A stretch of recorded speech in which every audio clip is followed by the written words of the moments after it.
How's it going, and welcome back to another video. You may be wondering, why is my head kind of squished? You see that? It's kind of weird. That's because I'm using a brand new 50mm anamorphic lens by a company called SIRUI. It's spelled like this right here. Not exactly sure how to pronounce it.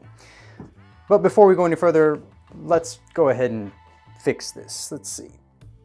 Okay, that's better. So let's jump into it. SIRUI is a camera gear manufacturer. They make just a few products right now. But today we're going to focus on their brand new, not yet released, 50mm anamorphic lens. It's a 50mm 1.8 and it's anamorphic, which is why my head was squished at the beginning of this video. But for those of you who don't know what anamorphic lenses mean, let's touch on that real quick as fast as possible. So when audio was first being recorded with video, they needed a place to store the audio, recording it alongside the video. So on the same piece of film that the image was being shot on, they would cram the audio right next to it vertically along the image. This made for a smaller area to record video to, and the square aspect ratio really wouldn't catch on until Instagram came around. So in order to get the same field of view onto the now smaller film, they utilized anamorphic optics that had actually previously been used to give submarine crew members a wider field of view through their periscopes. The design of these optics squeezed the image horizontally while leaving the vertical field of view the same, and they were designed to squeeze it a very specific amount in order to easily and accurately unsqueeze it in post-production or while projecting it. So what does that mean for modern filmmaking on digital cameras?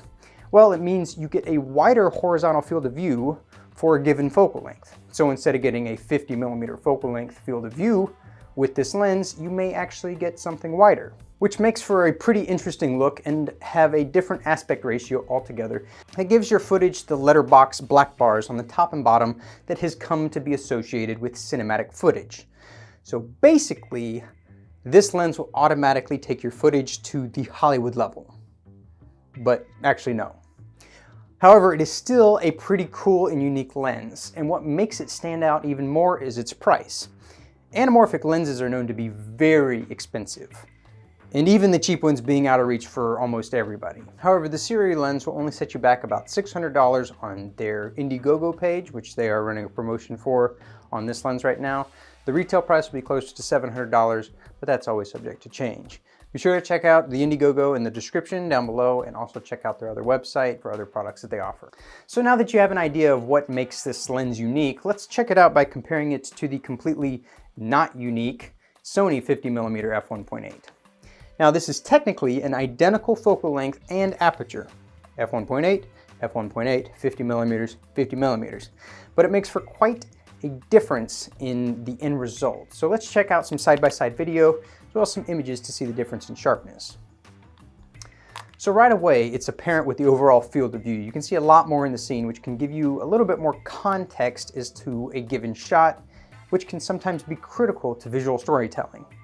But it can certainly be achieved with a wider angle lens, but a wider angle lens means you sacrifice some depth of field, and in that a little bit of subject separation. So is there any sacrifice with using a anamorphic lens compared to a regular 50mm? Let's find out. So checking out these pictures here, it definitely looks like you do sacrifice a little bit of background blur when shooting with this specific anamorphic lens. Here these images are f1.8, f2.8, and f4.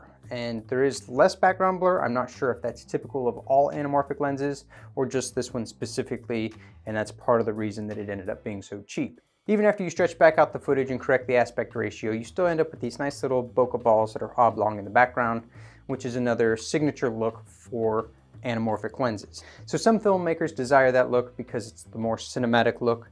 I don't think it's that big of a deal. You really have to be looking for it in order to even see it in high-end production movies.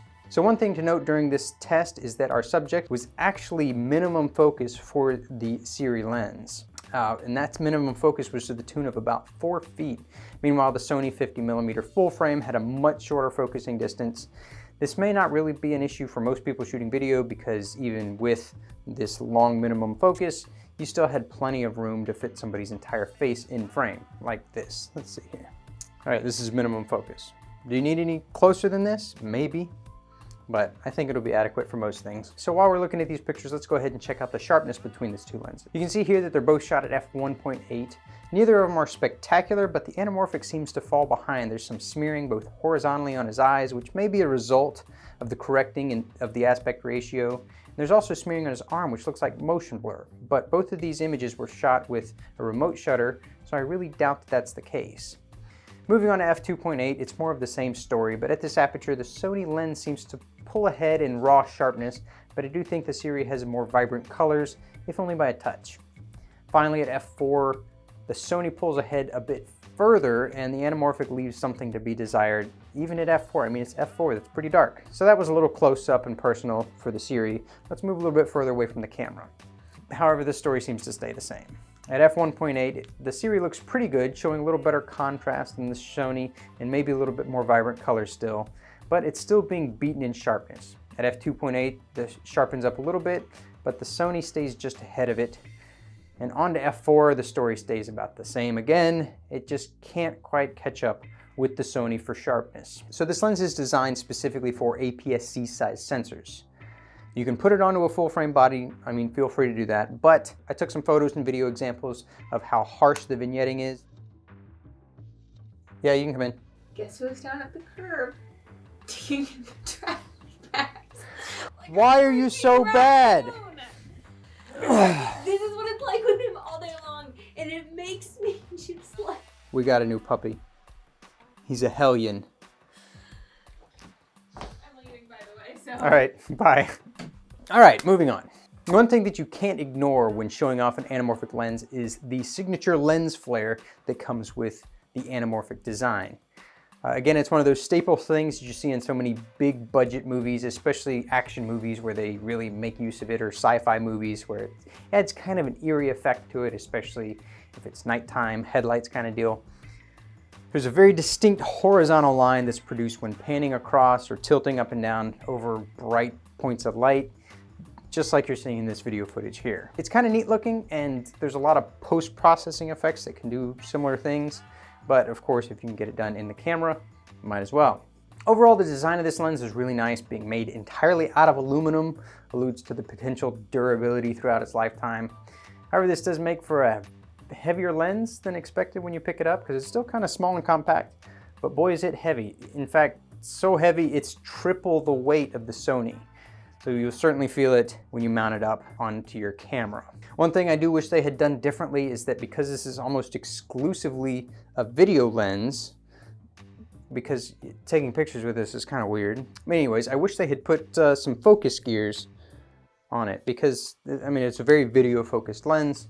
Put some focus gears on it, but that may have added to the price, and they were trying to keep it at a certain price point. So in conclusion, this lens certainly has some shortcoming, being the sharpness, the weight, the lack of the gears on the body, but it's 6 times less expensive than the next closest competitor, and it makes for some, I think, better looking video in compared to a conventional 50mm lens. So I think this is going to spark some interest of filmmakers and everybody out there who's running on a budget.